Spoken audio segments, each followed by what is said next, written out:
Hello guys, what is up? Yes. So today I'm going to explain you guys like the sample rate, then bit depth, and then a quantization error, how the bit depth is going to be related to dynamic range, how the sample rate is going to be related to frequency, Nyquist theorem, what is Nyquist frequency, stuff like that. So basically, I thought that uh, teaching others is best way to learn. So this is a video that I'm shooting right now. So I have written a script over here because I don't want to waste you guys time. Uh, so I'm gonna start from like really a beginning because I don't want to assume that people knowing everything or people knowing some stuff. I just want to start from beginning. So first things first, we need to understand that the sound is a air pressure that changes and creating the vibrations in the air. Okay, so there's nothing as sound. So it is only just the vibrations. So when there's a air pressure changes, the vibrations hit our ear, and this ear converts it into the electrical signals, and then the brain processes it forward. Okay, so the rate of at which these vibrations happen is what we call frequency, basic stuff. So let me just give an example. So if you play a note at C9 or C8, the vibration is going to be smaller, hence it is the higher frequency. And when you play the notes at like C0 or C1, the vibration is going to be huge, but they're going to be lower in like they're going to be lower, not in volume, but I don't know how to explain this. Like there will be lower vibrations like this, but the higher frequencies will be like, and lower frequencies will be like this. I'm explaining anything, but yeah, I hope you guys understand it because it is very important to understand this. That lower frequencies produce huge vibrations like this, and the higher frequencies produce really stubble changes. So this is an example. So you guys know that the sound is a physical entity. It's a air pressure, right? So to process this, we really need to convert it into a virtual entity. Now, to explain this scenario, let me take an example of PS5. While playing the game, your movement is recorded, right? Basically, you are playing a button. So to fire a gun, you need to press a button, right? So this physical, mechanical movement of your hand, how is it converted? How does the game know? So when you press the button, the voltage difference is generated, and then due to this difference, the game knows that okay, the voltage difference is generated. Okay, I have to press a fire. So here we are converting our mechanical movement of fingers into a virtual entity. The same way, in order to record the sound, you need to somehow figure out the air pressure at any given time during the sound recording. So we record the sound pressures at any given time with a microphone and store it into a computer. So basically, audio is nothing but a value of that sound pressure. So then while playing it back, we tell the speakers that okay, bro, move the diaphragm according to these values, and then we got the sound playback. So this is how the digital audio works. We are storing the air pressure, but storing this air pressure at every single instant time, like it is impossible. It takes data storage. Let me simplify this situation over here. So we can record a pressure at 1 nanosecond, and other sound pressure at like 1.01 nanosecond, another at 1.02 nanosecond. In this way, to record 1 second of audio, we have to take God knows how many values. So we decided to uh, look at sound pressures 44,100 times during a second. So it is now this amount of sampling is this amount of recording value of air pressure is good enough for a human ear. So this is basically what a sample rate is. So let me explain this one more time. So when we set a sample rate to 48,000, what we are basically doing is we are taking the values of air pressure 48,000 times per second. So now if our sample rate is at 192,000, so what are we doing exactly? I can't hear you, but yeah, I think you got it. Like 192,000 times we are uh, recording the sound pressure levels, yeah, sound pressure levels at a second. That is basically what a sample rate is. So over here I have a little bit of the diagram that I stole from internet. So over here we are tracing this line, this waveform through the uh, sample. So over here, let me just open up this FL Studio and then just really zoom in. So these are the samples, and we are tracing this wave. And then there are two waves because left and right. This is a stereo waveform. This is a totally legit copy of Stay.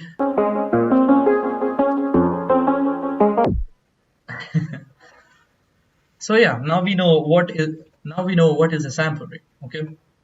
Now let's proceed to the bit depth. Uh, so now these air pressures have to be recorded. Okay, they are actual physical values. Okay, so we are using a computer, so we can record it with so much amount of accuracy. Let's say at a given time our pressure is like 1.28348989416322263464.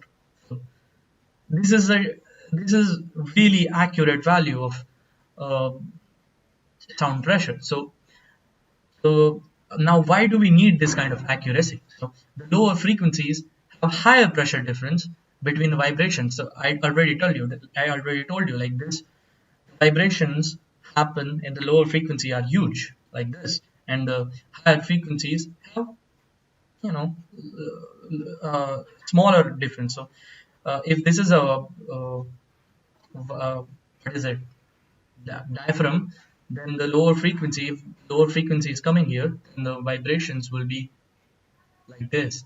But the higher frequency is coming, then it will be like this, small amount. So this is smaller value and this is higher value. So we need to record both of them. So we need accuracy.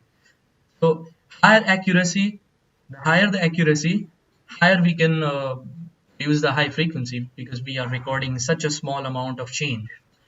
So that that's why it is important to keep the pressure levels that are precise enough that we can register that small differences to produce those high frequencies. So like this is a computer, we can really go high as accurate as we want, but at some point we have to decide that there are enough decimal points and we don't really need more accuracy, right? So now coming back to the computers store things as bytes and which are made up of bits. So if we store an audio sample as 16 bits, then there are 2 raised to power 16 different air pressures that we can record per second that we are talking.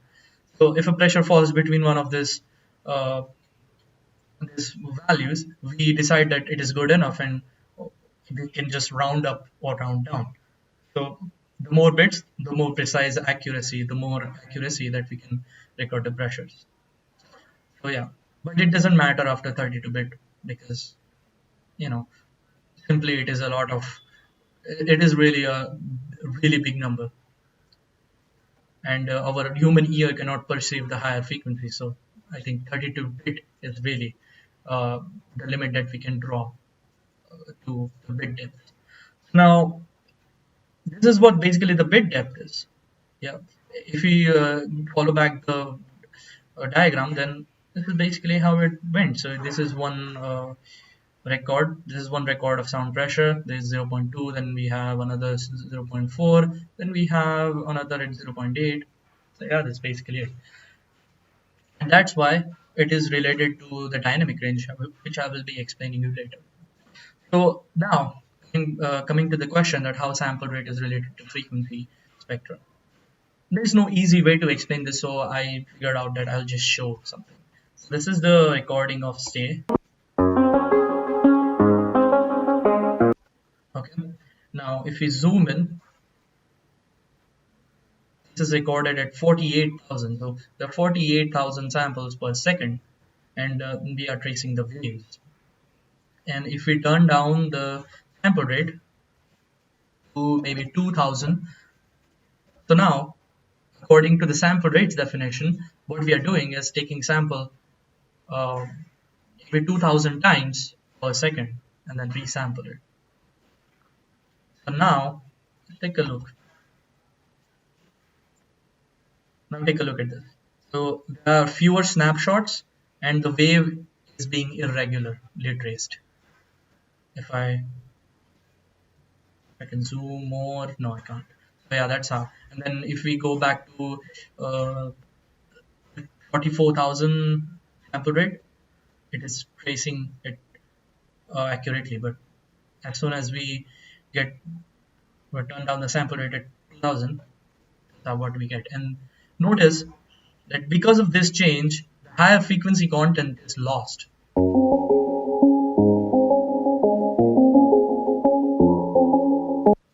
I hope you guys understand the difference. So for let me just play it again at 48,000, and this is at 22,000. This is why it is related to the frequency, and right now you are hearing is a part of aliasing. Aliasing, I can't recreate aliasing in FL, but it's basically how it sounds like. And uh, the, the frequencies that are cut in introduced in the lower lower frequency spectrum. You can't really hear it because I'm uh, using this resample. So, but if I don't know if FL can really produce an anti-aliasing or not on purpose, but let's just try. So let's, for example, let's just turn down this to 2000 and let's not resample it because it gets rid of the low frequencies. Let's take a look at that now.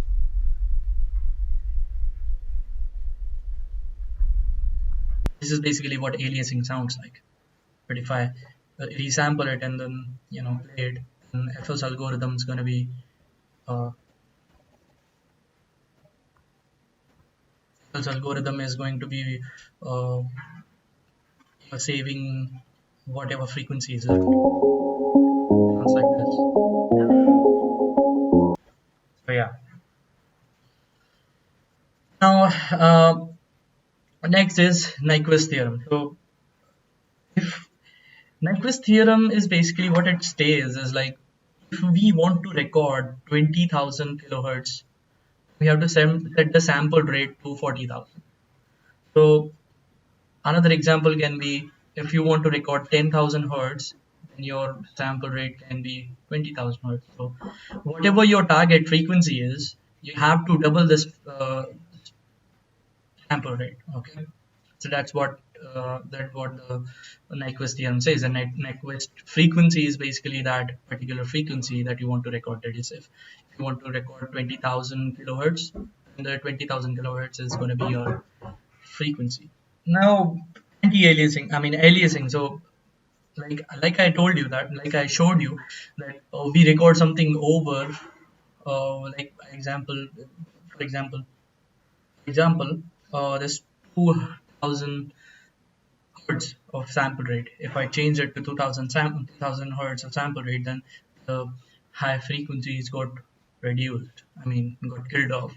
So when you record something about, let's say, 2,000 hertz, then aliasing happens because to represent the 2,000 hertz, we need a sample rate of 4,000 hertz. That's because of the Nyquist theorem. So a human ear is of detects the frequency of 20,000 hertz. That's why we need a sample rate of 40,000 kilohertz. So now let's take a look at how the bit depth is related to the dynamic range. Again, I'm going to refer to this diagram. So basically, over here that we are having this values that have been recorded, and then this stuff is happening. So these are the levels. After that you cannot precisely calculate the sound pressure level values. We are rounding it off, and that's why the quantization error happens. So if I look at over here, oh sorry about that. Yeah, yeah. Over here now this is again 48,000 samples, rate of sample 48,000 sample rate. I'm sorry about that. And if you zoom in slowly, now you can see this quantization errors happening. See, there are like stairs like stuff. This is what quantization error is. I showed you the quantization error. Now, to accentuate this, let me just turn down the depth, bit depth. Okay, I cannot speak for God's sake. There's 16. Let's turn it down to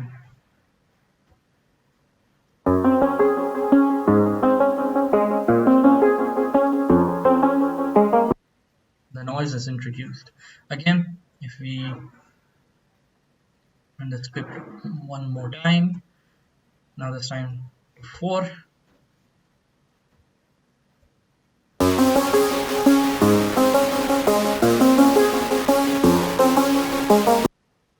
One more time 2.